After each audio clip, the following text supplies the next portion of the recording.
வணக்கம். இப்போ நம்ம 12th ஹிஸ்ட்ரியில் செகண்ட் லெசன் தான் பார்க்குறோம். ஃபர்ஸ்ட் லெசன் வீடியோ பார்க்காதவங்க அந்த வீடியோ பார்த்துட்டு வந்து இந்த இந்த வீடியோ கண்டினியூ பண்ணுங்கள். இது செகண்ட் லெசன். தீவிர தேசியவாதத்தின் எழுச்சியும் சுதேசி இயக்கமும். கற்றலின் நோக்கங்கள் பார்க்குறோம். இது பார்த்திங்கன்னா வங்காளத்தில் நடைபெற்ற சுதேசி இயக்கத்தை பற்றியும் அதை எப்படி பிரிட்டிஷ் இந்திய அரசு அடக்குமுறை பண்ணது அப்படிங்கிறத பற்றியும், சூரத் பிளவு 1907 நடந்தது, அது எப்படி நடந்தது அப்படிங்கிறதையும், தீவிர தேசியவாதம் எந்த மாதிரி இருந்துச்சு, புரட்சிகர தேசியவாதம் எப்படி இருந்தது, தமிழ்நாட்டில் எப்படி சுதேசி இயக்க போராட்டங்கள் நடந்தது அப்படிங்கிறதையும், வஉசி, வாவேசு, சுப்பிரமணிய சிவா, பாரதி இவங்கள பற்றிலாம் வந்து இந்த பாடத்தில் நம்ம பார்க்க போகிறோம். ஃபஸ்ட்டு அறிமுகம் பார்த்திங்கன்னா 19ஆம் நூற்றாண்டில் இறுதி 10 ஆண்டுகளில் பார்த்திங்கன்னா இந்திய தேசிய காங்கிரஸ்குள்ளக்கே மிதவாதிகளோட அரசியலுக்கு வந்து ரொம்ப ஒரு வெளிப்படையாகவே வெறுப்பு அவங்க மேலே வந்து எல்லாத்துக்குமே இருந்திருக்கு. அதனால் வந்து ஒரு புதிய போக்கு வந்து அந்த மிதவாதிகள் மேலே இருந்த வெறுப்பில் வந்து ஒரு புதிய போக்கே வந்து தோற்றம் பெற்றது. அதான் தீவிரவாத தேசிய போக்கு அப்படின்னு சொல்கிறாங்க. தீவிர தேசியவாத போக்கு. இந்த தீவிர தேசியவாத போக்குகள் எல்லாமே முற்போக்காளர்கள் எல்லாம் போர்க்குணம் மிக்கவர்கள் அப்படின்னு நினைக்கிற வகையில் இருப்பாங்க. இருந்தாலும் இவங்க வந்து மிதவாதிகளோட அந்த மன்றாடுதல், மனு சமர்ப்பிக்குதல், கெஞ்சுறது, இந்த மாதிரி இறைஞ்சுதல் கொள்கைகளை கடுமையாக வந்து விமர்சிக்கிறாங்க தீவிர தேசியவாதிகள். இதில் யார் முக்கியமானவங்க அப்படின்னா, மகாராஷ்டிராவில் இருக்கக்கூடிய பாலகங்காதர திலகர், நமக்கு தெரியும். மகாராஷ்டிராவில் திலகர், வங்காளத்தில் பிபின் சந்திரபால், பஞ்சாபில் லாலா லஜபதி ராய். இவங்க 3 பேர் தான் தீவிர தேசியவாதிகளில் மிக முக்கியமானவர்கள். மகாராஷ்டிரானா திலகர், வங்காளம்னா பிபின் சந்திரபால், பிபின் ஞாபகம் வச்சுக்கோங்க. பஞ்சாபில் லாலா லஜபதி ராய். இவங்க தலைமையில் தீவிர தேசியவாதம் வந்து நல்ல முறையில் வந்து வளர்ச்சி அடைஞ்சிச்சு. இதனாலவே வந்து காங்கிரஸ்குள்ளேயே நிறைய உட்குழுக்கள் உருவாகுது. மிதவாத தேசியவாதிகளோட நடவடிக்கைகள்னால ரொம்ப மனசோர்வு ஏற்படுது. கர்சனும் அந்த நேரம் பார்த்து வங்காளத்தையும் பிரிச்சிட்டாரு. இந்த ஆங்கிலேயரோட பிரித்தாளும் கொள்கைக்கு ஒரு எடுத்துக்காட்டு எதுனா, இந்த 1905 நடைபெற்ற இந்த வங்க பிரிவினை தான். இது காலனிய எதிர்ப்பு, சுதேசி, தேசியம், இது 3மே வளர்றதுக்கு இதுதான் வந்து வினையூகியாக இந்த வங்க பிரிவினை தான் இருந்தது. பிரிவினை திட்டத்தை வந்து முதல்ல அந்த மிதவாத தேசியவாதிகள் எதிர்த்தாங்க. ஆனால் சுதேசி இயக்கம் அப்படின்ற மாதிரி பல உத்திகள் வந்து அந்த டயத்தில் தான் வந்து முன்னெடுக்கப்பட்டுச்சு. அந்நிய பொருட்களை புறக்கணிக்கிறது, அரசால் நிர்வகிக்கப்படக்கூடிய கல்வி நிறுவனங்களை புறக்கணிக்கிறது, ஆக்கப்பூர்வமான சுதேசி திட்டங்களாக வந்து கொண்டு வந்தாங்க. இந்த இயக்கமே இந்த சுதேசி இயக்கம் தான் வந்து காந்திய சகாப்தத்துக்கு முந்தின இந்திய தேசிய இயக்கத்தில் ஒரு மிக முக்கியமான கட்டம் எது அப்படின்னா இந்த சுதேசி இயக்க கட்டம். ஏன்னா காந்தியெல்லாம் அப்போ வரலை. அப்போவே நடந்த ஒரு மிக முக்கியமான தேசிய இயக்கம் எதுனா வந்து அது இதுதான். நெக்ஸ்ட் பார்த்திங்கன்னா, நம்ம இதில் வந்து உயர்குடியினர்கள் எல்லாருமே வந்து முழு முயற்சி செஞ்சு சாமானிய மக்கள்கிட்ட பேசி அவர்களை அரசியலை இணைத்து கொள்றதுக்கு இந்த டயத்தில் வந்து அழைக்கிறாங்க. அதுக்கு வந்து எதை யூஸ் பண்ணாங்கன்னா, நம்ம ஏற்கனவே பார்த்த மாதிரி, முன்னாடி லெசனில் பார்த்த மாதிரி வட்டார மொழி பத்திரிகைகள் பெற்ற வளர்ச்சி தான் வந்து சுதேசி இயக்கத்தோட முக்கிய சாதனையாக இருந்தது. தமிழ்நாட்டில் சுதேசி இயக்கத்தில் பற்றி சொன்னதில் மிக முக்கியமான பத்திரிகையாக சுதேசமித்திரன், மகாராஷ்டிராவில் கேசரி, வங்காளத்தில் யுகந்தர், இந்த பத்திரிகை எல்லாமே ஒரு மிகச்சிறந்த எடுத்துக்காட்டுகள். தமிழ்நாட்டில்னா சுதேசிமித்திரன், மகாராஷ்டிரானா கேசரி, வங்காளத்தில் யுகந்தர் பத்திரிகை. சுதேசி இயக்கம் வந்து மக்கள்கிட்ட வந்து ரொம்ப ஆதரவு பெற்றுச்சு. அதனால் வந்து அதை எப்படியாவது நம்ம நசுக்கணும் அப்படின்னு நினச்சிட்டு ஆங்கில அரசு முக்கியமாக நிறைய அடக்குமுறை சட்டங்களை வந்து போட்டிருக்கோம். அது என்னென்னங்கிறது ஞாபகம் வச்சுக்கணும். பொதுக்கூட்டங்கள் சட்டம்னா 1907, வெடிமருந்து சட்டம்னா 1908, செய்தித்தாள் சட்டம் அல்லது தூண்டுதல் குற்ற சட்டம்னா 1908, இந்திய பத்திரிகை சட்டம்னா 1910. பத்திரிகை 10 ஞாபகம் வச்சுக்கோங்க. வெடிமருந்து செய்தித்தாள் சட்டம், வெடிமருந்தை வந்து செய்தித்தாளில் சுருட்டி போடுறாங்கன்னு ஞாபகம் வச்சுக்கோங்க, 1908. வெடிமருந்து வந்து அந்த அந்த ஆட்டம்பாம் வந்து 8 மாதிரி இருக்கும், ஞாபகம் வச்சுக்கோங்க. 1908 வெடிமருந்து சட்டம், செய்தித்தாள் சட்டம், தூண்டுதல் குற்ற சட்டம் 1908, பொதுக்கூட்டங்கள் சட்டம் வந்து 1907. இந்த மாதிரி அடக்குமுறை சட்டங்களை நிறைவேற்றுச்சு. பொதுக்கூட்டங்களை கண்காணிக்கிறதுக்கும் பதிவு செய்கிறதுக்குன்னே நிறைய நடவடிக்கைகள் வந்து மேற்கொண்டாங்க. பேச்சுகளை பதிவு செய்கிறதுக்காக முதல் முறையாக வந்து இந்த சுதேசி இயக்க டயத்தில் இந்த அடக்குமுறை சட்டங்கள் போட்டப்போ தான் காவல்துறையினர் என்ன பண்ணாங்கன்னா சுருக்கெழுத்து முறை அப்படிங்கிறத முதல்ல பயன்படுத்தினாங்க. இந்த இந்த பாடத்தில் வந்து நம்ம வந்து வங்காளத்தில் தேசிய அளவுலையும் வங்காளத்துலேயும் சரி தேசிய அளவுலையும் வந்து எப்படிலாம் வந்து நிகழ்வுகள் நடந்துச்சு அப்படிங்கிறத பார்க்குறோம். அந்த நேரத்தில் சுதேசி தமிழ்நாட்டில் நடந்த சுதேசி இயக்கத்தை பற்றியும் பார்ப்போம். நம்ம ஏற்கனவே சொன்ன மாதிரி வாவேசு, சுப்பிரமணிய சிவா, பாரதி இவங்க எல்லாத்த பற்றியுமே இந்த பாடத்தில் நம்ம பார்ப்போம். இப்போ வங்க பிரிவினை பார்க்குறோம். வங்க பிரிவினை பார்த்திங்கன்னா 1899 ஜனவரி 6 தான் நம்மளுக்கு வந்து புதிய தலைமை ஆளுநராக இந்தியாவோட அரச பிரதிநிதியாகவும் கர்சன் பிரபு வந்து பணி நியமனம் செய்வாங்க. அப்போ அந்த டயத்தில் தொடர்ந்து பஞ்சம், பிளேக் நோய் இந்த மாதிரிலாம் வந்து ஏற்பட்டுக்கிட்டு இருக்கும். அதனால் ஆங்கிலேயரோட செல்வாக்கு ரொம்ப சரிஞ்சு இருந்திருக்கும். கற்றறிந்த இந்திய மக்கள் எல்லாமே வந்து அவங்களோட கருத்துக்களை மாற்றுறதுக்கு கர்சன் வந்து சின்ன சின்ன முயற்சிகள் வந்து மேற்கொண்டுக்கிட்டே இருப்பார். அவரோட முயற்சிகள் ரொம்ப முக்கியமானது எதுனா இந்த வங்காளத்தை வந்து பிரித்தது. கற்றறிந்தவர்களோட நல்லா சேர்ந்து ஈடுபாட்டோட பழகிறதுக்கு பதிலாக அவங்கள வந்து அடக்குமுறைக்கு பண்ணுற மாதிரி நிறைய சட்டங்களை இவர் வந்து நிறைவேற்றியிருப்பாங்க.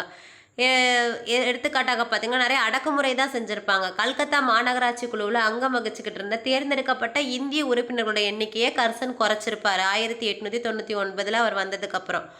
அதே மாதிரி 1904 பல்கலைக்கழக சட்டம் கேட்பாங்க. பல்கலைக்கழக சட்டம் எப்போம்னா 1904. அதில் கல்கத்தா பல்கலைக்கழகத்தை வந்து அரசோட நேரடி கட்டுப்பாட்டின் கீழேயே வச்சுட்டாங்க. இந்திய செய்தி பத்திரிகைகள் வந்து தேசியவாத தன்மையை குறைக்கிறதுக்காக அலுவல் ரகசிய சட்டம் 1904 திருத்தம் கொண்டு வந்திருப்பாங்க.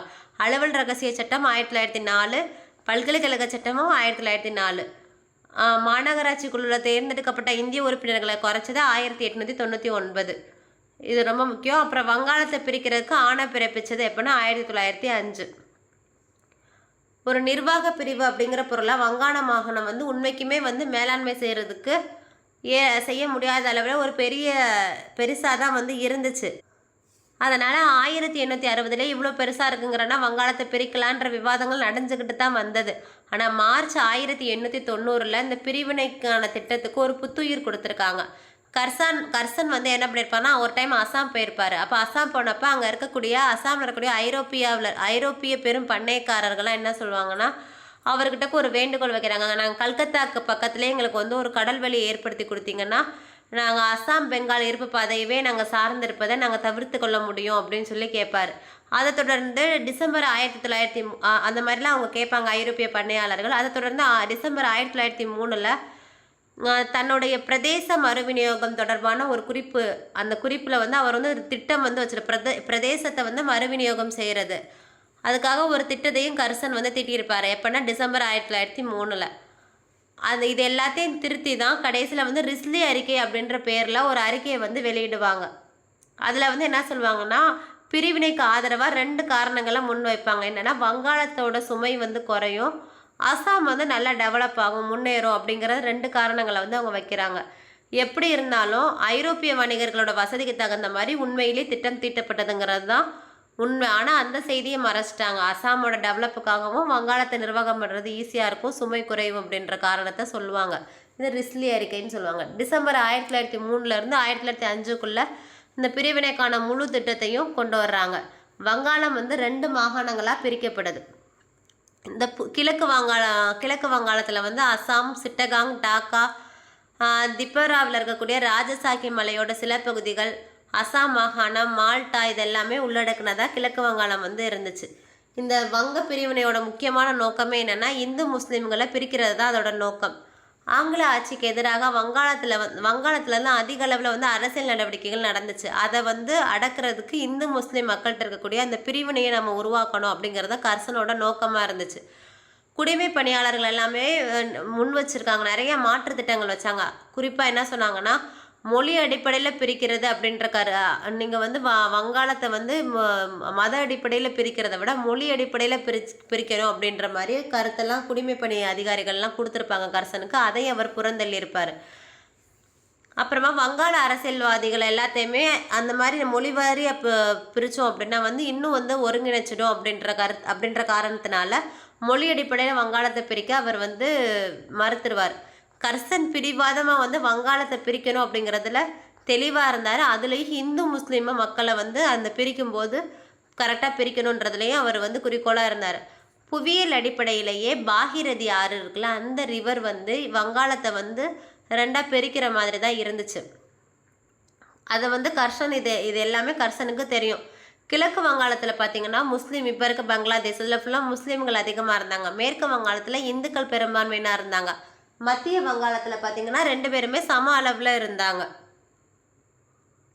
முஸ்லீம் மக்களோட நன்மதிப்பை பெறணும் அப்படின்ற நோக்கத்தோட அவங்கள அப்படியே நைஸாக பேசி ஆங்கில நிர்வாகம் வந்து இந்த வங்க பிரிவினையை வந்து செஞ்சது.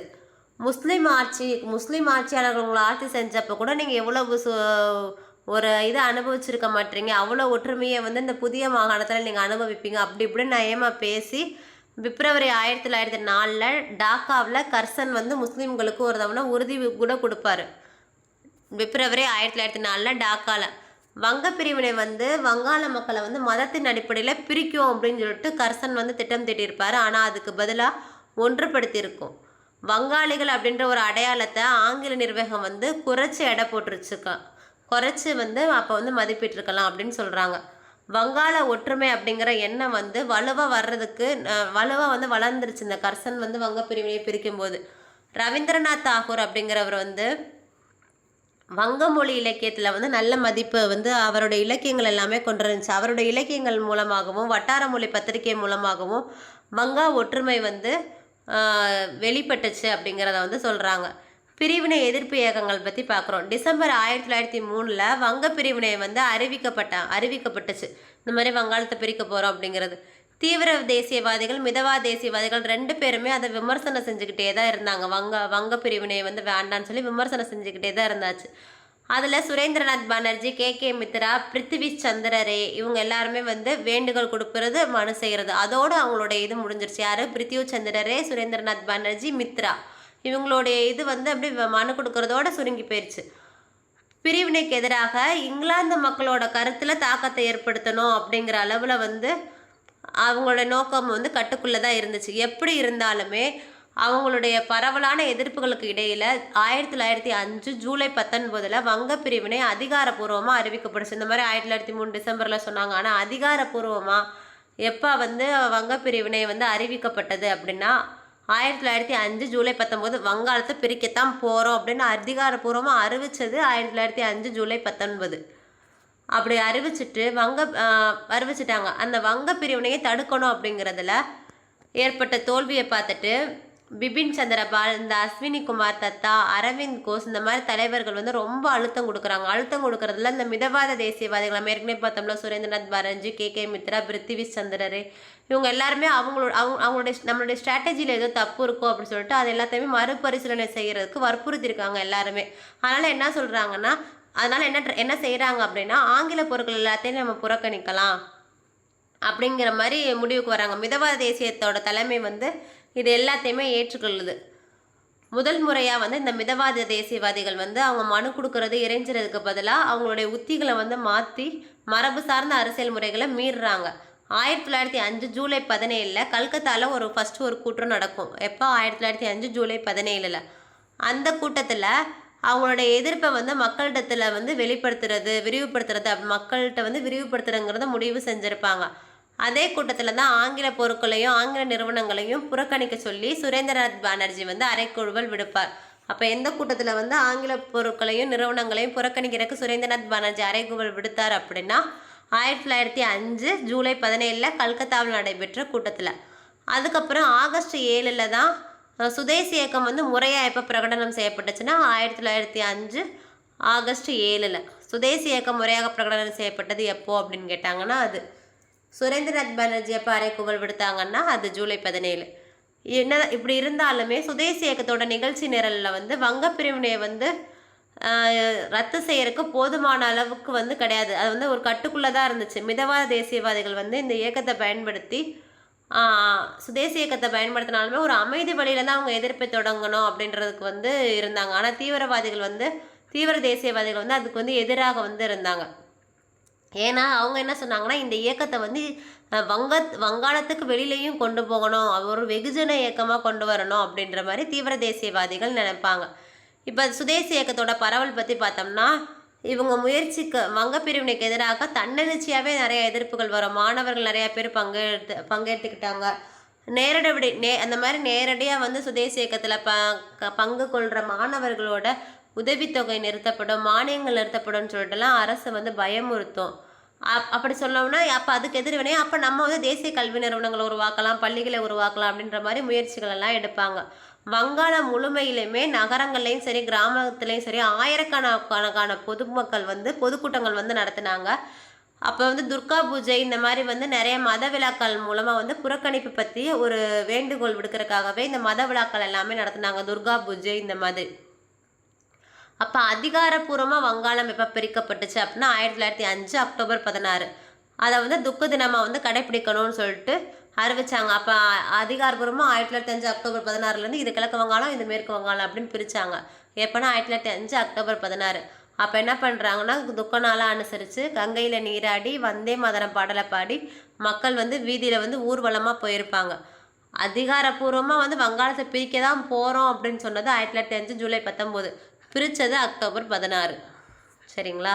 அதுக்கப்புறமா புறக்கணித்தலும் வங்காளத்தில் சுதேசி இயக்கமும் இந்த மாதிரி நிறைய வந்து போராட்ட முயற்சிகள் எல்லாமே நடக்குது. ஆங்கிலேயருக்கு எதிராக ஒரு நீண்ட கால போராட்டத்துக்கு இது வந்து அடித்தளம் அமைக்கிறது.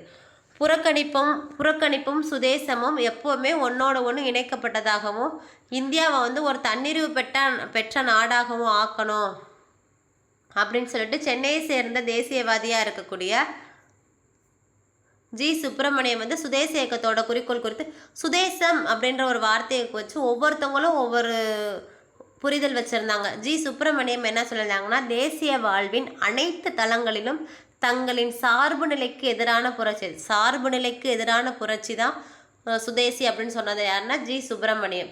கோகலே என்ன சொன்னாங்கன்னா, சுதேசி அப்படிங்கிறது தொழில்களோட முன்னேற்றத்தில் மட்டும் இல்லாமல் நமது தேசிய வாழ்க்கையின் சார்ந்த அனைத்து துறைகளோட மேம்பாட்டுக்குமே ஆனது அப்படின்னு சொன்னது யாருன்னா கோகலே. இந்த மாதிரி ஒவ்வொருத்தவங்களுக்குமே வந்து சுதேசத்தை குறித்து ஒவ்வொரு கருத்து வந்து இருந்துச்சு. சுதேசி சிந்தனையோட பரிணாம வளர்ச்சிகள் வந்து எப்படி இருந்துச்சு அப்படிங்கிறத பார்க்குறோம். விடுதலை போராட்டத்தின் போது சுதேசி இயக்கம் அப்படின்ற எண்ணம் முதலாக 1905 சில காங்கிரஸ் தலைவர்களாலையும் 1920 காந்தியடிகள் தலைமையிலையும் தான் சுதேசம் அப்படிங்கிறது ஒரு தத்துவமாகுது. சுதேசி அப்படின்னா என்ன அப்படின்னா ஒருவரது சொந்த நாடு. கேட்பாங்க எக்ஸாம்பிள், சுதேசினா என்ன அப்படின்னு கேட்டாங்கன்னா ஒருவரது சொந்த நாடு. இதோட தோற்றம் வந்து எப்போனா 1872 பூனாவில் இருக்கக்கூடிய மகாதேவ் கோவிந்த ரானடே அப்படிங்கிறவர் வந்து அவர் தன்னோட சொற்பொழிவுகளின் மூலம்தான் இந்த சுதேசி அப்படின்ற வார்த்தையை வந்து பிரபலப்படுத்தினார். ரானடே அப்படின்றவரோட கருத்துப்படி என்ன சொல்கிறாங்கன்னா, ஒருவரோட சொந்த நாட்டில் உற்பத்தி செய்யக்கூடிய பொருட்களுக்கு அந்த பொருட்களோட பயன்பாடு உங்களுக்கு குறைஞ்ச அளவில் தான் மனநிறைவு கொடுக்குது அப்படின்னாலும் அதுக்கு தான் நீங்கள் முன்னுரிமை கொடுக்கணும் அப்படின்னு சொல்கிறாரு. நீங்கள் உங்கள் சொந்த நாட்டில் உற்பத்தி செய்கிற பொருளுக்கு உங்களுக்கு மனநிறைவே கொஞ்சமாக தான் கொடுக்குது அப்படின்னாலும் அதுக்கு நீங்கள் முன்னுரிமை கொடுங்க அப்படின்னு சொன்னது யாருன்னா மகாதேவ் கோவிந்த ரானடே. அவர் தான் வந்து சொற்பொழிவு எப்போ ஃபஸ்ட்டு 1872 இதை யூஸ் பண்ணியிருக்காரு. அப்புறம் 1920 காந்தியடிகள் அதை தொடர்ந்து நம்ம நாட்டுக்கு செய்ய வேண்டிய கடமைகளோடு இணைத்து இந்த சுதேசி சிந்தனையை வந்து செய்யணும் அப்படின்னு சொல்கிறார். காந்தியை பொறுத்த வரைக்கும் சுதேசி அப்படிங்கிறது ஒருவர் தன்னோட நாட்டில் உற்பத்தி செய்யக்கூடிய பொருட்களை மட்டும் பயன்படுத்துவது அப்படிங்கிறது கிடையாது. நமக்குள்ளே இருக்கக்கூடிய ஆன்ம பலம் வெகு தொலைவில் இருந்து கிடைக்கிறத ஒதுக்கி வச்சுட்டு நமக்கு வெகு அருகில் இருக்கக்கூடிய சுற்றுப்புறத்தில் இருந்தும் அதிலிருந்து கிடைக்கக்கூடிய பொருட்களையும் பயன்படுத்துறது தான். அதை வந்து நம்ம பயன்படுத்தணும் அப்படின்னு சொன்னது யாருன்னா காந்தி. அப்போ சுதேசத்தை பற்றி காந்தி சொல்லியிருக்காரு, மகாதேவ் கோவிந்தா ரானடே சொல்லியிருக்காரு. இது ஞாபகம் வச்சுக்கோங்க. நெக்ஸ்ட்டு ஆக்கப்பூர்வமான சுதேசி திட்டத்துக்கு சுய உதவி வந்து முக்கியத்துவம் வாய்ந்தது. சுயாட்சிக்கான மாற்று நிறுவனங்களை வந்து கட்டமைக்கணும் அது அப்படிங்கிறது. அப்போ சுயாட்சி அப்படின்னா வந்து அப்போ வந்து அதுக்கு நம்ம மாற்று நிறுவனங்களை கட்டமைக்கணும் அப்படிங்கிறதுல கவனம் செலுத்தினாங்க. மக்களுக்கு வந்து தங்களை ஒவ்வொருத்தவங்களும் அவங்க சுய வலிமை உள்ளவர்களாக ஆக்கி கொள்றதுக்கு நிறைய முக்கியத்துவம் கொடுத்தாங்க. போராட்டங்கள் நடத்துறதுக்கு முன்னாடியே இப்போ நம்ம போராட்டம் நடத்துகிறோம் அப்படின்னா அதுக்கு முன்னாடி அதுக்கு நம்மளை தகுதி உள்ள குடிமக்களாக ஃபஸ்ட்டு உருவாக்கிக்கிறணும் அப்படின்றதுல அதுலேயும் வந்து ஒரு கரெக்டாக இருந்தாங்க. தனி சிறைப்புடையவர்களில் ஒருவராக இருக்கக்கூடிய நம்ம இந்த ரவீந்திரநாத் தாகூர் என்ன சொல்கிறாருன்னா, தன்னுடைய எழுத்துக்கள் மூலமாக வந்து இந்த கருத்துக்கள் எல்லாத்தையுமே பிரபலமடைய செய்கிறார். அதாவது சுய உதவி அப்படின்னா என்னென்னா ஆத்மசக்தி அப்படின்ற ஆக்கத்திட்டத்தை அவர் வந்து கோடிட்டு காட்டியிருக்காரு. சுய உதவி அப்படின்ற ஆத்மசக்தி. அப்போ சுய உதவினா என்னென்னா ஆத்மசக்தி. அதை வந்து கோடிட்டு காட்டினது யார் அப்படின்னா வந்து ரவீந்திரநாத் தாகூர் தான். தாகூர் வந்து சுய பொருளாதார வளர்ச்சிக்கு அழைப்பு விடுத்தார். ஸ்டேட்மெண்ட்டில் கேட்பாங்க. அதில் தாகூர் சுய பொருளாதார வளர்ச்சிக்கு அழைப்பு விடுத்தார். தாகூர் எப்போ பொருளாதாரத்தை பற்றி அப்படின்னு நினைக்கூடாதுன்னு அழைப்பு விடுத்தார். கல்வி வந்து எப்பவுமே தாய்மொழியில் தான் வழங்கப்பட வேண்டும் அப்படின்னும் வற்புறுத்தினார். சுய உதவினா ஆத்ம சக்தி அப்படின்ற பேரில் வந்து அவர் தன்னுடைய செய்தியை வந்து மக்கள்கிட்ட பரப்புறதுக்கு அப்படின்ற பேரில் வந்து அதாவது சுய உதவினா ஆத்ம சக்தி அப்படின்ற பேரில் அவர் சொல்ல வேண்டிய செய்திகள் எல்லாத்தையுமே மக்கள்கிட்ட பரப்புறதுக்காக மேலாக்கள் அப்படின்ற ஒரு திருவிழாக்களை பயன்படுத்துறதுக்கு அழைப்பு விடுத்தார்.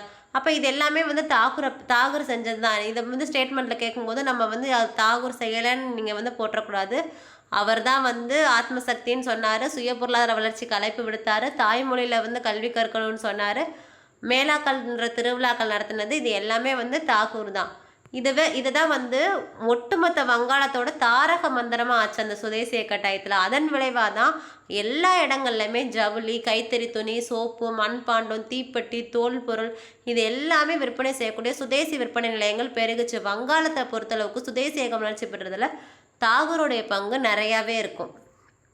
இப்போ வட்டார மொழியில் கல்வி அப்படிங்கிற கருத்து சுதேசி இயக்கத்துக்கு முன்னாடியே வந்து உருவாகிருச்சு. எப்போ அப்படின்னா 1902 சதீஷ் சந்திர முகர்ஜி அப்படிங்கிறவரோட விடிவெள்ளி கழகம் நிறுவப்பட்டுச்சு. எப்போனா 1902 அப்போவே வந்து இந்த வட்டார மொழி கல்வி அப்படின்ற ஒரு கருத்து, அதாவது டான் சொசைட்டி நிறுவப்பட்ட போதே உருவாகிருச்சு.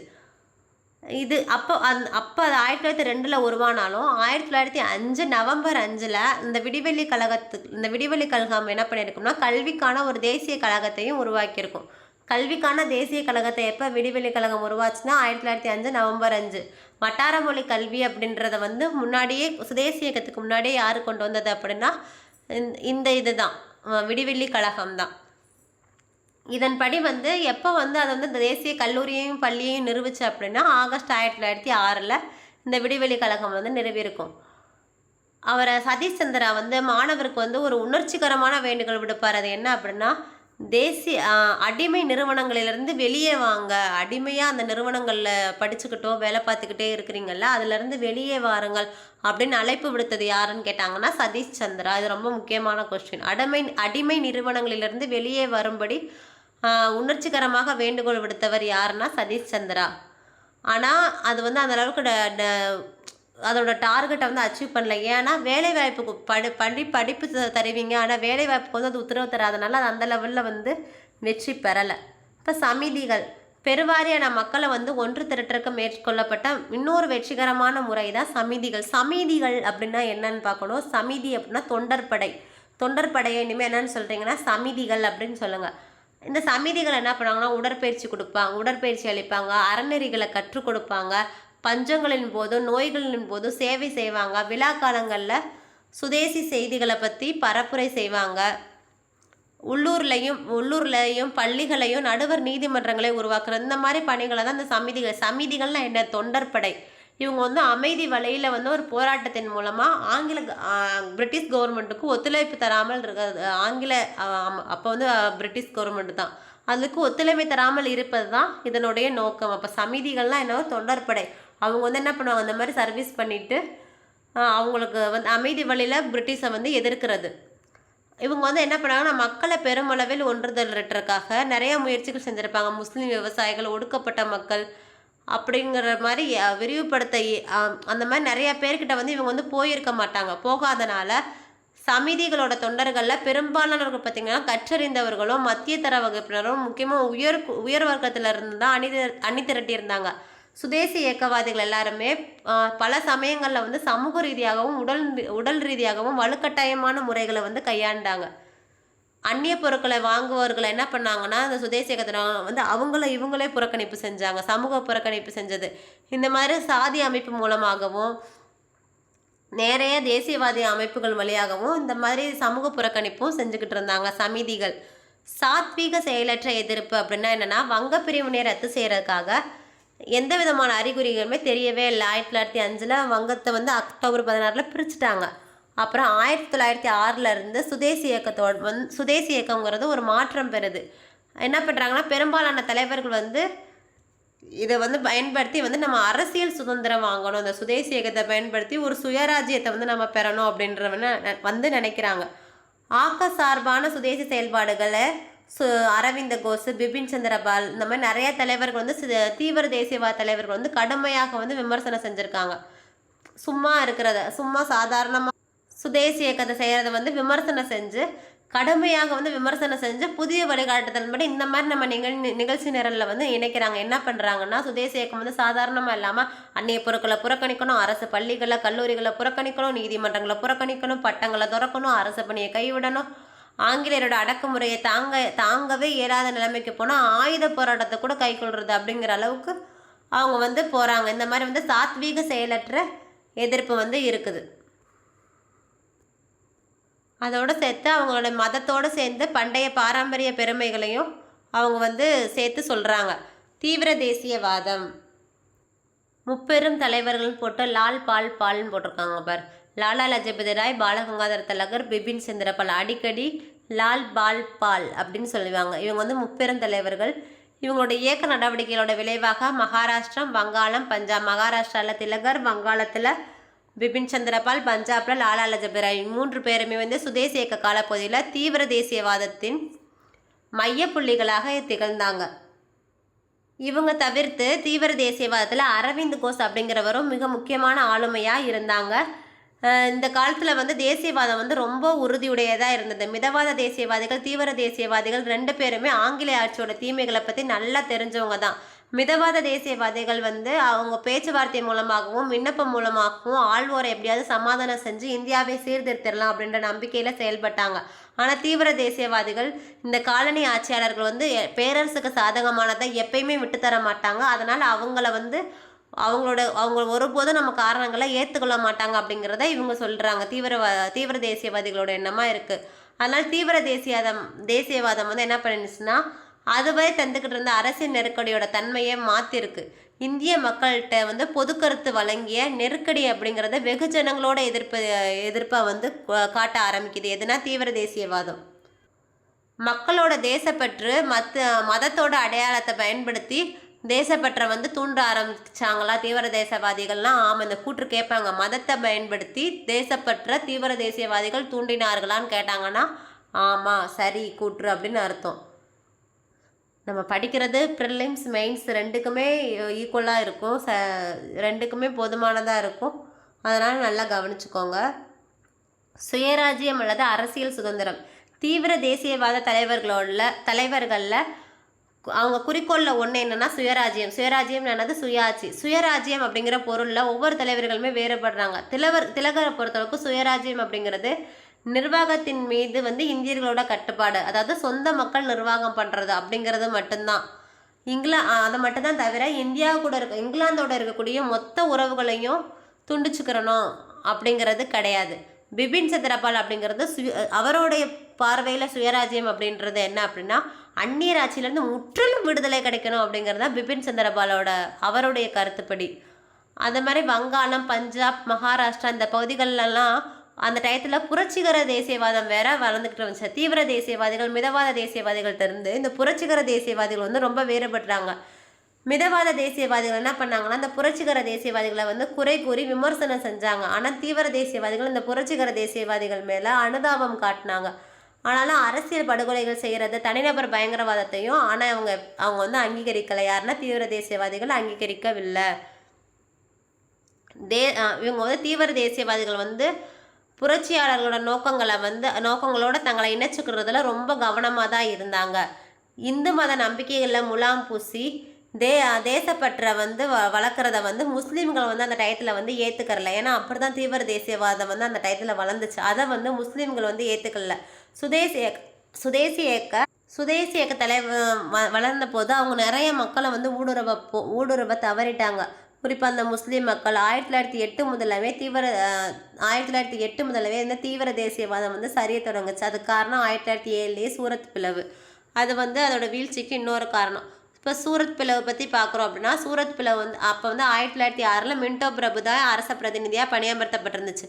அவர் வந்து மிதவாதிக்கும் தேசியவாதிகளுக்கும் இடையில வந்து நிலவிய கருத்து வேற்றுமை வந்து அந்த டயத்தில் வந்து தீவிரமும் அடைஞ்சிருந்துச்சு. 1906 கல்கத்தாவில் வந்து மாநாடு நடக்கும், காங்கிரஸ் மாநாடு. அதில் மிதவாத தேசியவாதிகளோட அந்த டைமில் மிதவாத தேசியவாதிகள் அவங்களுடைய கோரிக்கையை ஏற்று தாதாபாய் நவரோஜி தலைவராக 1906 கல்கத்தாவில் நடந்த மாநாட்டில் தேர்ந்தெடுக்கப்பட்டனால அந்த டைமில் பிளவு வந்து தவிர்க்கப்பட்டுச்சு. ஆனால் பெரோசா மேத்தா தலைமையிலான இருக்கக்கூடிய மிதவாத தேசியவாதிகள் வந்து தேர்தலில் வந்து தோற்கடிக்கப்பட்டே வர்றாங்க. அவங்க வந்து சுதேசி புறக்கணிப்பு, தேசிய கல்வி, சுயாட்சி, சுதேசி புறக்கணிப்பு, தேசிய கல்வி, சுயாட்சி இந்த 4 தீர்மானங்களை தீவிர தேசியவாதிகள் எல்லாருமே சேர்ந்து அவங்க எல்லாருமே ஒரு மனதார நிறைவேற்றுறாங்க. எப்போனா அந்த கல்கத்தா காங்கிரஸ் மாநாட்டில் 1906 சுதேசி புறக்கணிப்பு, தேசிய கல்வி, சுயாட்சி. அதுக்கப்புறம் காங்கிரஸோட அடுத்த மாநாடு எங்கே நடக்குன்னா தீவிர தேசியவாதிகளின் கோட்டை அப்படின்னு கருதப்படக்கூடிய பூனாவில் நடக்கிறதுக்கு இருக்குது. அதை வந்து கல்கத்தா மாநாட்டில் அவங்க வந்து இந்த மாதிரி இந்த 4 தீர்மானத்தை வந்து கொண்டு வந்தாங்க. அதனால் அச்சம் கொண்டிருந்த மிதவாத தேசியவாதிகள் என்ன பண்ணுறாங்க, மாநாடு நடைபெறும் இடத்த வந்து பூனாவிலேருந்து சூரத்துக்கு மாற்றுறாங்க. அப்போ வந்து காங்கிரஸோட அடுத்த தலைவர் பொறுப்புக்கு மிதவாத தேசியவாதிகள் வந்து அவங்களுடைய வேட்பாளர் ராஸ்பிகாரி கோஸுக்கு இப்படி மிதவாத தேசியவாதிகள் வந்து ராஸ்பிகாரி கோஸை வந்து அவரை வந்து தலைவராக இருக்கணும்னு சொல்லி கேட்டாங்க. ஆனால் தீவிர தேசியவாதிகள் வந்து லாலா லஜபதி ராயோட பேரை வந்து முன்மொழிகிறாங்க. இந்த இயக்கத்தில் பிளவுபடுறதை தவிர்க்கணும் அப்படின்றக்காக லாலா லஜபதி ராய் இல்லை நான் போட்டியிடலை அப்படின்னு சொல்லி சொல்கிறாரு. 1906 கல்கத்தாவில் நடைபெற்ற கல்கத்தா மாநாட்டில் கொண்டு வந்த அந்த 4 தீர்மானங்கள் இருக்குல்ல, அந்த சுதேசி புறக்கணிப்பு, அப்புறம் தேசிய கல்வி, அந்த மாதிரி அந்த 4 இதை வந்து பின்பற்றுறதா இல்லையா அப்படிங்கிறத ஒட்டி ஒரு விவாதம் நடக்குது. அப்போ நிலைமை வந்து கொதிநிலையை எட்டுது. பெரோசா மேத்தா குழு வந்து இந்த தீர்மானங்களை வந்து நிகழ்ச்சி நிரல்லேருந்து எடுத்துடணும் அப்படின்னு சொல்லி சொல்கிறாங்க. சொன்ன உடனே தீவிர தேசியவாதிகள் வந்து ராஸ்பிகாரி கோஸ் தலைவராக இருக்கிறத வந்து எதிர்க்கிறதுக்கு அவங்க முடிவு செய்கிறாங்க. இதனால் மாநாடு ரொம்ப குழப்பத்திலேயே முடியுது.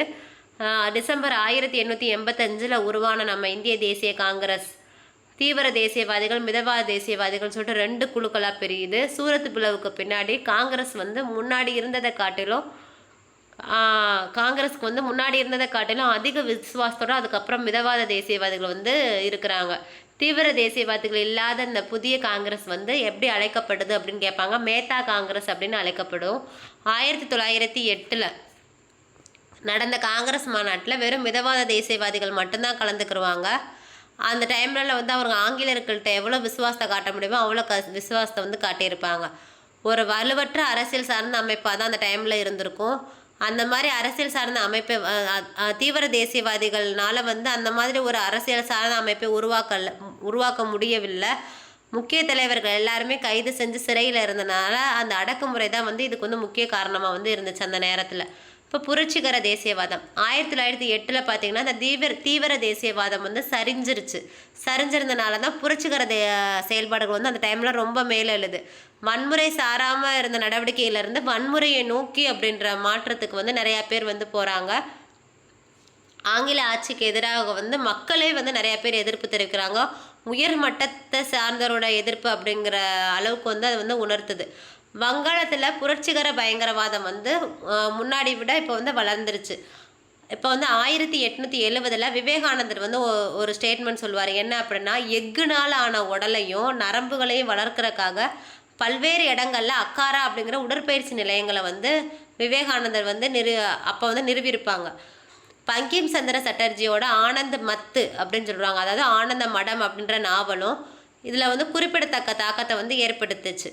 அந்த நாவல் வந்து புரட்சிகர தேசியவாதிகள் வந்து நிறைய பேர் வந்து எந்த நாவல் படித்தாங்க அப்படின்னா, பரவலாக என்ன படிக்கப்பட்டுச்சு அப்படின்னா இந்த ஆனந்த மந்த் அப்படின்ற ஆனந்த மட நாவலை தான் படித்தாங்க. அப்போ கேட்பாங்க, புரட்சிகர தேசியவாதிகளால் பரவலாக படிக்கப்பட்ட நாவல் எதுனா இதுதான். அந்த நாவலோட ஒரு பகுதியாக இருந்தக்கூடிய வந்தே மாதர பாடல் தான் சுதேசி இயக்கத்தோட கீதம். அப்போ சுதேசி இயக்கத்தோட கீதம் எதுனா வந்தே மாதரம். ஏன்னா அந்த அக்டோபர் 16 வங்க பிரிவினை செஞ்சப்போ இந்த கங்கையில் நீராடி அவங்க அந்த பாட்டை தான் படிச்சுக்கிட்டே போவாங்க, வந்தே மாதரம் பாடலை. அப்போ சுதேசி இயக்கத்தோட கீதம் அதுதான். புரட்சிகர தேசியவாதிகள் பரவலாக படித்த நூலும் அதுதான். சுதேசி இயக்கத்தின் போது தனிநபர் வன்முறை எழுச்சி பெறுறதுக்கு 3 காரணிகள் வந்து இருந்துச்சு. அந்நிய அடக்குமுறையை ஆட்சிக்கு கீழே வந்து மக்கள் வந்து எவ்வளோ நாள் தான் பொறுமையாக இருக்கிறன்றதை பார்த்துட்டு இளைஞர்கள் எல்லாருமே வந்து அவங்களாவே வந்து ஒரு எழுச்சி பெற ஆரம்பித்தாங்க. அரசியலற்ற முறையில் அவங்களாகவே வந்து எழுச்சி பெற ஆரம்பித்தாங்க. இளம் வயது மக்களுக்கு வந்து நீண்ட காலமாக வந்து ஒரு வெகுஜன போராட்டத்தில் ஈடுபட்டு வந்ததை தீவிர தேசியவாதிகள் வந்து தோல்வி அடைஞ்சிட்டாங்க. தனிநபர் செயல்பாடு அதனால் வந்து அதாவது ஒரு அமைப்பாக தீவிரவாத தேசியவாதிகள் தோல்வி அடைஞ்சனால தனிநபர்கள் எல்லாமே வந்து புரட்சிகர செயல்பாடுகள் வளர்கிறதுக்கு அது காரணமாகுது. இந்த புரட்சிகர செயல்பாடு வந்து இந்திய வீரத்தை வந்து மீட்டெடுக்கக்கூடிய ஒரு குறியீடு அப்படின்னு நினச்சிக்கிட்டாங்க. இது 3 தான் வந்து புரட்சிகர தேசியவாதம் வளர்கிறதுக்கு காரணமாக இருந்தது. அந்த டைமில் ரஷ்யாவில் நடந்ததை போல் ஒரு திட்டமிட்ட ஒரு புரட்சியும் இங்கே நடக்கலை. புரட்சிகர நடவடிக்கை எல்லாத்தையுமே வந்து ஆங்கில அரசாங்கம் அடக்கி ஆங்கில அரசாங்கம் வந்து அடக்குச்சு. இது வந்து எல்லாமே பார்த்திங்கன்னா அந்த அடக்கிற ஆங்கில அரசாங்கத்தை கொலை செய்கிற மாதிரி தான் வந்து இந்த புரட்சிகர தேசியவாதம் இருந்துச்சு. ஒரு திட்டமிட்ட புரட்சியாகவும் அந்த புரட்சி இல்லை அப்படின்னு சொல்கிறாங்க. இப்போ அலிப்பூர் குண்டுவெடிப்பு வழக்கு 1902 பார்த்திங்கன்னா வங்காளத்தில் நிறைய ரகசிய சங்கங்கள் எல்லாமே நிறுவனாங்க. அதுலேருந்தே புரட்சிகர தேசியவாதத்தோட கதை வந்து தொடங்க ஆரம்பிக்குது. ஜிதேந்திரநாத் பானர்ஜியும் அரவிந்த் கோஷோட சகோதரராக இருந்தக்கூடிய பரீந்திரகுமார் கோஷ். அரவிந்த் கோஷோட சகோதரர் யாருன்னா பரீந்திரகுமார் கோஷ். அவரும் ஜிதேந்திரநாத் பானர்ஜியும் கல்கத்தாவில் அணுசீலன் சமிதி அப்படின்றது ஒரு புரட்சிகர அமைப்பு வந்து நிறுவியிருப்பாங்க. அப்போ அணுசீலன் சமிதி யாருன்னா ஜிதேந்திரநாத் பானர்ஜியும் பரீந்திரகுமார் கோஷும். அதே மாதிரியே புலின் பிகாரி தாஸ் அப்படிங்கிறவர் வந்து டாக்கால அணுசீலன் சமிதினா ஜிதேந்திரநாத் பானர்ஜி பரீந்திரகுமார் கோஷ். டாக்கால அணுசீலன் சமிதி அப்படின்னா புலின் பிகாரி தாஸ். அதை எப்போ உருவாக்குனாருன்னா டாக்கா அணுசீலன் சமிதினா 1906. அதோட தொடர்ச்சியாக வந்து புரட்சிகர வார இதழ் எதுன்னு கேட்டாங்கன்னா யுகந்தர். யூ தான் வந்து புரட்சிகர வார இதழ், ஞாபகம் வச்சுக்கோங்க, யுகந்தர். கல்கத்தா அணுசீலன் சமிதி வந்து தன்னோட செயல்பாடுகளை டக்குன்னு தொடங்க ஆரம்பிக்குது. அதுக்கு ஃபஸ்ட்டுன்னு வந்து அதோட செயல்பாடுகளை தொடங்குறதுக்காக அந்த அணுசீலன் சமிதி அப்படிங்கிற ஒரு அமைப்பு செயல்பாடு தொடர்றதுக்காக ஃபஸ்ட்டு சுதேசி கொள்ளையை வந்து நடத்துச்சு. எங்கே முதல் வந்து சுதேசி கொள்ளை நடந்துச்சு அப்படின்னா ஆகஸ்ட் 1906 ரங்பூர் அப்படின்றத ரங்கையா தான் கொள்ளையடிப்பேன்ற மாதிரி இருக்கும்ல, அந்த காலத்தில் ரங்கையா அந்த மாதிரி பேர், அந்த மாதிரி ஞாபகம் வச்சுக்கோங்க. ரங்பூரில் 1906 ஆகஸ்ட் 1906 முதல் சுதேசி கொள்ளை நடந்தது. சும்மா ஞாபகத்தில் வச்சுக்கிறதுக்காக தான். அந்த ஆண்டில் வந்து அதே 1906 ஹேமச்சந்திர கனுங்கோ ஹேமா ஞாபகம் வச்சுக்கோங்க. ஹேமச்சந்திர கனுங்கோ இராணுவ பயிற்சி பெறணும் அப்படின்றக்காக பாரிஸ் போயிருக்காங்க. யார்? ஹேமா வந்து பாரிஸ் போயிருக்கா இராணுவ பயிற்சி பெறதுக்காக. அங்கேருந்து திரும்பி 1906 பாரிஸ் போயிட்டு அங்கேருந்து திரும்பி 1908 திரும்பி மணிக்தலா அப்படின்ற ஒரு இடத்துல அவங்களுடைய ஒரு பண்ணை வீட்டில் ஒரு சார்ந்த ஒரு பள்ளியில் வந்து குண்டு தயாரிக்கிறதுக்கான ஒரு தொழிற்கூடத்தையும் ஒரு ஃபேக்ட்ரியையும் அவங்க வச்சுருக்காங்க. யார்? ஹேமச்சந்திர கனுங்கோ. பாரிஸ் போகிறாங்க, பாரிஸ்லேருந்து வர்றாங்க. 1908 வந்து மணிக்தலா பக்கத்தில் அவங்க ஒரு பண்ணை வீட்டில் ஒரு மதசார்பு பள்ளியோடு சேர்ந்து குண்டு தயாரிக்கிறதுக்கான ஒரு ஃபேக்ட்ரியையும் வச்சுருக்காங்க. அங்கே தங்கியிருக்கவங்க எல்லாத்துக்குமே உடற்பயிற்சி கொடுக்குறாங்க. இந்து செவ்வியல் இலக்கியங்களை பற்றி நூல்கள் படிக்கிறாங்க. உலகத்தில் பல்வேறு இடங்களில் இருக்கக்கூடிய புரட்சிகர இயக்கங்கள் குறித்தும் நூல்களை குறித்தும் வாசிக்கிறாங்க. அப்போ அந்த இடத்துல வந்து நல்லா வந்து புரட்சிகர தேசியவாதம் வந்து நல்லா வந்து வளர்றதுக்கான ஒரு இடமா அது இருக்குது. சுதேச போராட்டக்காரர்கள் எல்லாத்தையுமே கொடூரமாக அடக்குனது யாருன்னா டக்ளஸ் கிங்ஸ்போர்டு அப்படின்ற ஒரு ஆங்கில அதிகாரி. யாருன்னா டக்குன்னு அவர் வந்து செயல்பட்டார் சுதேச இயக்கத்தை. அப்போ ஞாபகம் வச்சுக்கோங்க, டக்ளஸ் கிங்ஸ்போர்டுங்கிற ஆங்கில அதிகாரி. அவரை கொல்றதுக்கான திட்டமும் அங்கே தான் திட்டப்பட்டாங்க. எங்கே? அந்த மணிக்தலான்ற இடத்துல ஒரு மதசார்பு பள்ளியோடு சேர்ந்த ஒரு ஃபேக்ட்ரி இருந்துச்சுல அங்கே. அப்போ கொலை செய்யக்கூடிய பொறுப்பு அப்போ யார்கிட்ட கொடுத்தாங்கன்னா 18 வயசில் இருந்த ஒரு குதிரை, ஞாபகம் வச்சுக்கோங்க, குதிராம் போஸ்ட்டையும் 19 வயசான பிரபுல்லா சாக்கிட்டையும் கொடுக்குறாங்க. இவங்க வந்து 1908 ஏப்ரல் 30 இவங்க என்ன பண்ணுறாங்கன்னா டக்ளஸ் போர்டுக்கு பதிலாக ஒரு சரட்டு வண்டியில் அப்படின்னு பாட்டு வர்ற மாதிரி சரட்டு வண்டியில் வந்து ஒரு குண்டை வீச அது வந்து டக்ளஸ் கிங் போர்டுக்கு பதிலாக வேறு 2 ஆங்கில பெண்கள் மீது விழுந்து அதில் அவங்க இறந்துட்டாங்க. அதனால் பிரபுல்லா சாக்கி என்ன பண்ணாருன்னா அவரே வந்து டக்குன்னு தற்கொலை செஞ்சுக்கிடுவார். குசிராம் போஸ் என்ன பண்ணாங்கன்னா கைது செஞ்சு குதிராம் போஸை வந்து தூக்கில் போட்டுருவாங்க.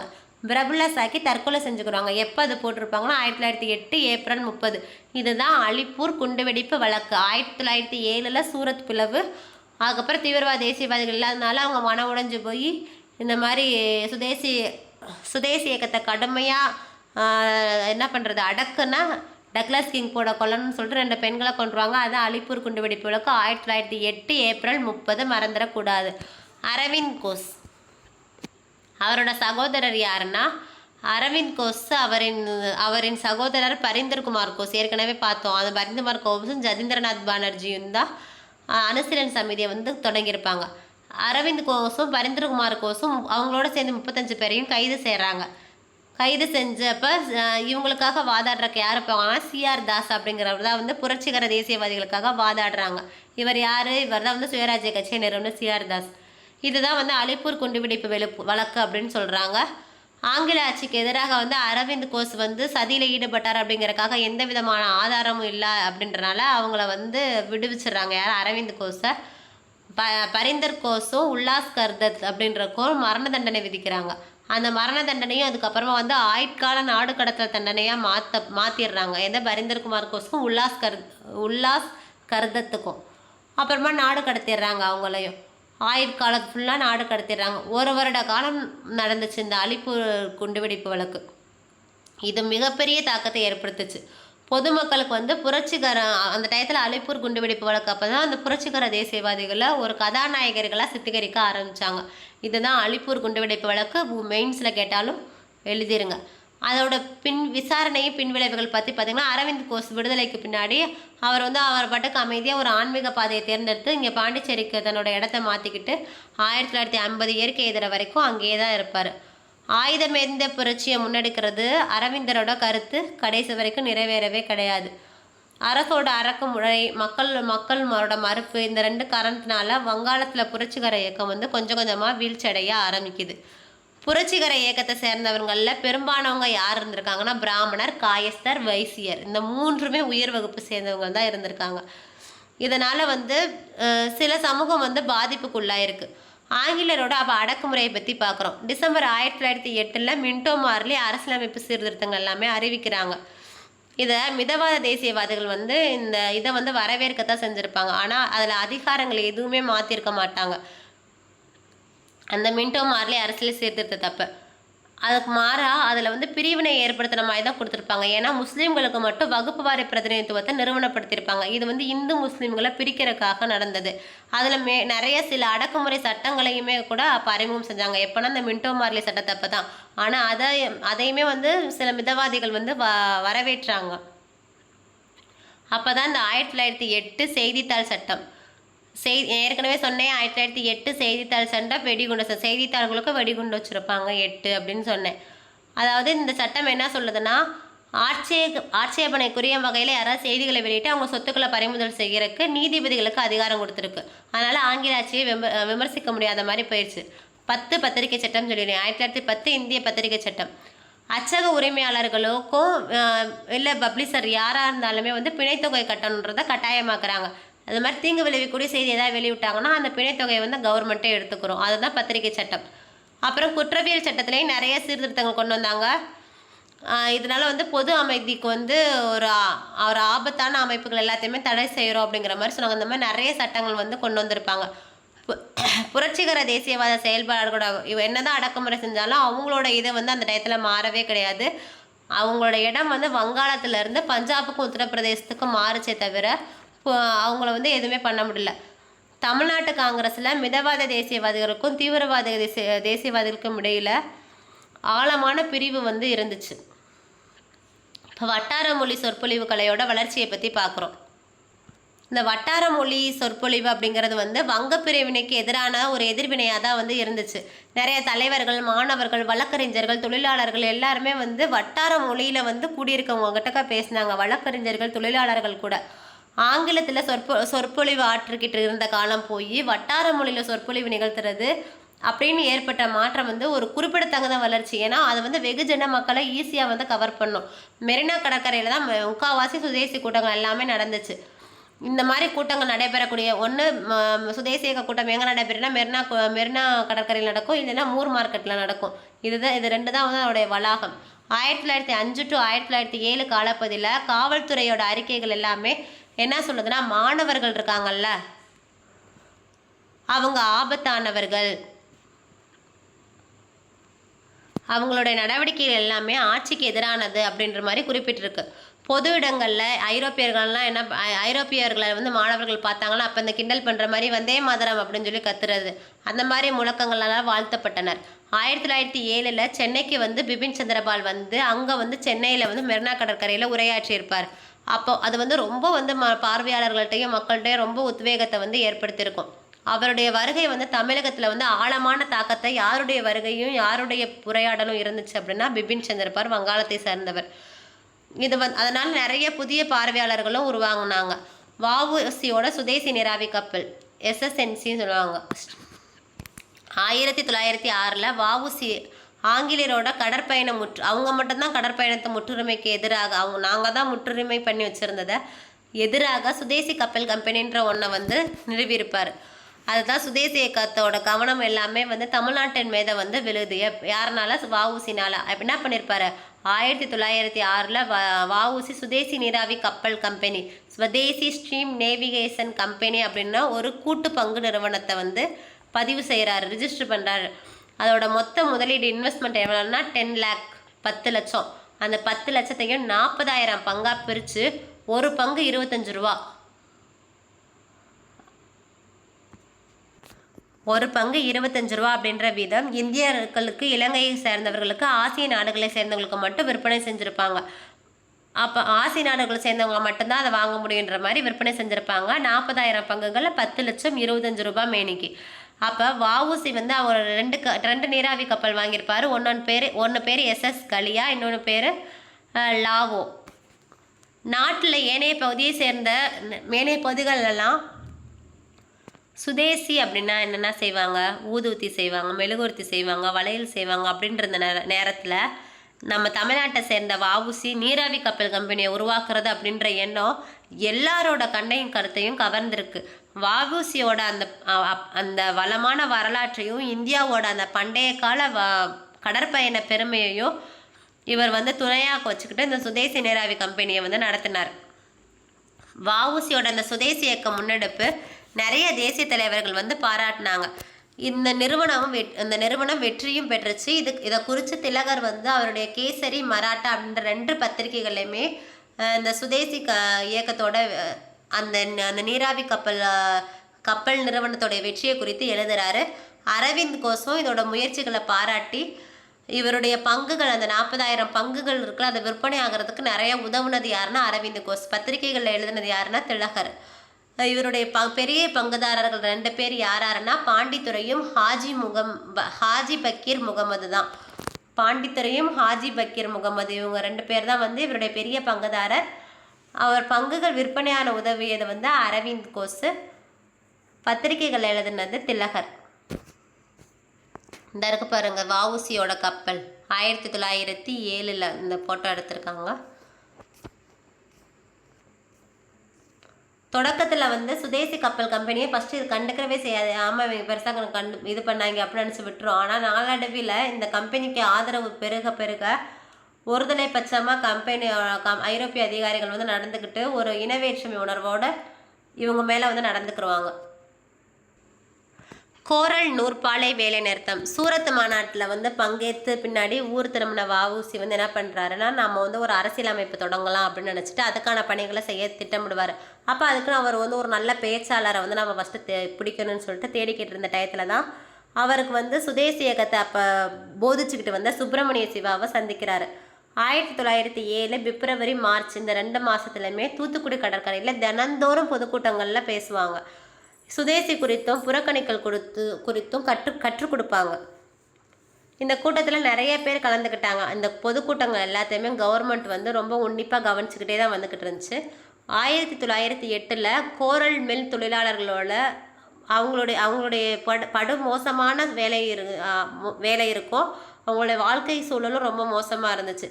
இதை வந்து வஉசிக்கும் சிவாவோட கவனத்துக்கு போகுது, சுப்பிரமணிய சிவாவோட கவனத்துக்கு போகுது. இதை தொடர்ந்து சில நாட்களில் வந்து இவங்களும் சில தலைவர்களும் சேர்ந்து தொழிலாளர்கள்ட்ட போய் உரையாற்றுறாங்க. இதனால் வந்து கோரல் பருத்தி நூற்பாலை தொழிலாளர்கள் எல்லாருமே மார்ச் 1908 வேலை நிறுத்தம் செய்கிறாங்க. இந்தியாவில் திட்டமிட்டு நடத்தப்பட்ட தொடக்க கால வேலை நிறுத்தத்தில் இதுவும் ஒன்று. எதுனா இந்த கோரல் மில் தொழிலாளர்களோட வேலை நிறுத்தம் தான். தேசிய பத்திரிகைகள் முதற்கொண்டு எல்லாமே வந்து இந்த வேலை நிறுத்தத்தை வந்து தேசிய செய்தி பத்திரிகைகள் எல்லாமே ஆதரித்து எழுதுது. இந்த ஆலை உரிமையாளர்கள் அதை பற்றி ஃபஸ்ட்டு அசந்தே கொடுக்கவே இல்லை. காவல்துறை அவங்களுக்கு தான் ஆதரவாக இருந்தது, இந்த ஆலை நிர்வாகத்துக்கு ஆதரவாக இருந்தது. தொழிலாளர்களுக்கு நெருக்கடி கொடுக்குற மாதிரி தான் நடந்துக்கிட்டாங்க. இந்த தலைவர்கள் எல்லாருமே வந்து தூத்துக்குடி நகரங்களில் வந்து கூட்டங்கள் நடத்தக்கூடாதுன்னு சொல்லி தடை விதித்தாங்க. கடைசியில் வந்து முதலாளிகள் வந்து தொழிலாளிகளோட பேச்சுவார்த்தை நடத்தி அவங்களுடைய கோரிக்கைகளை வந்து ஏற்றுக்கொள்கிற அளவுக்கு வந்து இந்த போராட்டம் வந்து முடிவாயிருக்கும். தொழிலாளர்களோட வெற்றி வந்து வங்காளத்து தீவிர தேசியவாதிகளுக்கு ஒரு உற்சாகத்தை கொடுக்கும். வங்காளத்து செய்தி பத்திரிகை முதற்கொண்டு எந்த வங்காள செய்தி பத்திரிகை தமிழ்நாட்டில் நடந்த எந்த விஷயத்தை வந்து வெற்றியை வாழ்ந்துச்சு அப்படின்னா கோரல் மில் வேலை நிறுத்தத்தோட வெற்றி. நம்ம வஉசியை பற்றி எழுதின பத்திரிகை வந்து திலகரோட பத்திரிகைகள். வங்க செய்தி பத்திரிகைகள் எந்த வெற்றியை வாழ்த்துச்சுன்னா இதுதான். இந்த வெற்றி வந்து கற்றறிந்த மக்களுக்கும் பொதுமக்களுக்கும் இடையில ஒரு இணைப்பை வந்து உருவாக்கியிருக்கு. சுயராஜ்யத்தை நோக்கி எடுத்து வைக்கப்பட்ட ஒரு உன்னதமான முதலடி அப்படின்னு சொல்கிறாங்க.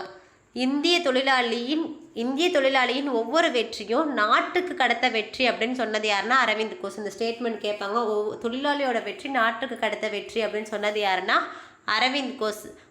அவருடைய வந்தே மாதரம் வந்து புகழாரம் வந்து சூட்டியிருக்கு, அரவிந்த் கோஷின் வந்தே மாதரம். அடுத்த சுப்பிரமணிய பாரதி. இவர் வந்து ஒரு கவிஞர் தேசியவாதி. இவர் ஆங்கிலத்திலையும் தமிழ்லையும் வெளியான செய்தி பத்திரிகை எல்லாத்துலேயுமே தமிழகத்தில் சுதேசி இயக்கத்திற்கு துணை நின்றுருக்கு. இந்த மாதிரி பத்திரிகை செய்திகளை பயன்படுத்தி தேசியவாத செய்திகளை வந்து மக்கள்கிட்ட வந்து கொண்டு போய் சேர்த்த தலைவர்களில் முதன்மையானது யாருன்னா ஜி சுப்பிரமணியம் அவர்கள் தான். அவரும் அவரோட சேர்ந்த ஒரு 5 நபர்களும் தான். இவங்க சேர்ந்து தான் தி ஹிந்து அப்படின்ற தி ஹிந்து மற்றும் சுதேசமித்திரன் அப்படின்ற 2 பத்திரிகைகளை நிறுவனாங்க. தமிழில் வெளியிடப்பட்ட முதல் தினசரி எதுனா சுதேசமித்திரன். இது வந்து கேட்பாங்க எக்ஸாம்பிள், அடிக்கடி கேட்ட கொஸ்டின் ஞாபகத்தில் வச்சுக்கோங்க. தமிழில் வெளியிடப்பட்ட முதல் தினசரி எதுனா சுதேசமித்திரன். ஜி சுப்பிரமணியம் அவர்களும் அவரோட சேர்ந்த ஒரு 5 பேரும் சேர்ந்து தான் வந்து இதில் வந்து நிறுவியிருப்பாங்க.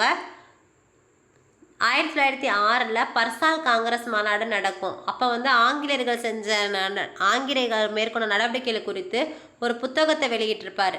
யாருன்னா ஜி சுப்பிரமணியம் தான்.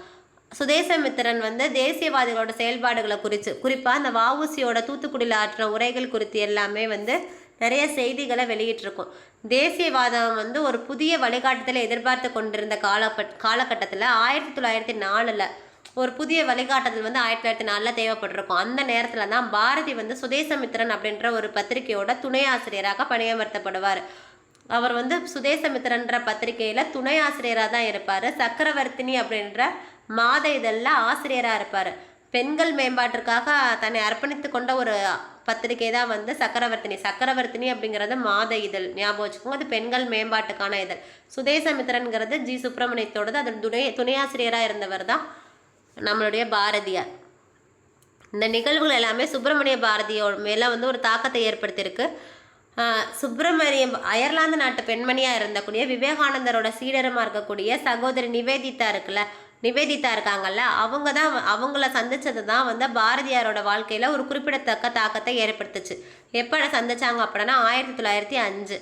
அவர் வந்து யாரை குருமணி ஆசிரியர் அப்படின்னு அழைத்தார் அப்படின்னா அவங்கள தான். யாருன்னா சகோதரி நிவேதிதாவை. அதுதான் அவருடைய தேசியவாத சிந்தனைகளுக்கு ஊக்கமளித்தது. சட்டத்திற்கு உட்பட்ட முறைகளை பின்பற்ற விரும்பினவங்க தான் மிதவாத தேசியவாதிகள். அவங்கள வந்து யாசிப்பவர்கள்னு சொல்லிட்டு தீவிர தேசியவாதிகள் எல்லாருமே ஏளனம் செஞ்சாங்க. ஆங்கில ஆட்சியை வந்து ஆங்கில ஆட்சியாளர்கள் வந்து புதிய அணுகுமுறையில் எதிர்கொள்ளணும் அப்படின்னு சொல்லிட்டு நினச்சிக்கிட்டு இருந்த பாரதியாருக்கு இது பிடிச்சிருந்துச்சு அப்படின்னா தீவிர தேசியவாதம் தான் பிடிச்சிருந்துச்சு. எடுத்துக்காட்டாக சூரத் மாநாட்டுக்கு போயிட்டு 1907க்கு பின்னாடி திலகர் மீதும் அவரோட ஆர்வம் வந்து ரொம்ப அதிகமாக இருக்குது. திலகரோட டெனட்ஸ் ஆஃப் நியூ பார்ட்டி அப்படின்ற ஒரு நூல், அந்த நூலை பாரதி வந்து தமிழில் மொழியாக்கம் செஞ்சார். Tenets of new party. 1907 Surat சென்று வந்த பயணம், சென்னை மாகாண தீவிர தேசியவாதிகள் குறித்து அப்படின்ற ஒரு சின்ன புத்தகத்தையும் வெளியிட்டார். சூரத் சென்று வந்த பயணம், சென்னை மாகாண தீவிர தேசியவாதம் குறித்து அப்படின்ற ஒரு சின்ன புத்தகத்தையும் வெளியிட்டார் பாரதி வந்து ஆசிரியராக பணியாற்றினது இந்தியா அப்படின்ற ஒரு வார இதழ். இதுவுமே வந்து தீவிர தேசியவாதிகளோட குரலாக தான் இருந்துச்சு. இந்தியாங்கிற வார இதழ் வந்து தீவிர தேசியவாதிகளோட குரலாகவே மாறிடுச்சு. வஉசியும் சுப்பிரமணிய சிவா கைதூஸ் அவங்களுடைய சிறைவாசம் பற்றியும் பார்க்குறோம். 6 மாத கால சிறை தண்டனை கிடச்சிருக்கும் பிபின் சந்திரபாலுக்கு. அதுக்கப்புறம் அவர் 1907 மார்ச் 9 விடுதலை செய்வாங்க. அந்த மாதிரி அவர் விடுதலை செய்யக்கூடிய நாளை தமிழ்நாட்டு சுதேசி இயக்க தலைவர்கள் எல்லாருமே சுதேசி தினமாக மார்ச் 9 கொண்டாடலான்னு முடிவு செய்கிறாங்க. திருநெல்வேலியில் கொண்டாட முடிவு செய்கிறாங்க. அரசு நிர்வாகம் அதுக்கு அனுமதி கொடுக்கல.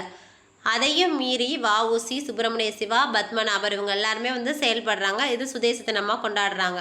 இதனால் 1908 மார்ச் 9 அவர் ரிலீஸ் ஆகிறாரு. மார்ச் 12 இவங்க கொண்டாடினாங்கள தேசத்துரோக குற்றம் சுமத்தப்பட்டு இவங்க எல்லாத்தையுமே கைது செய்கிறாங்க.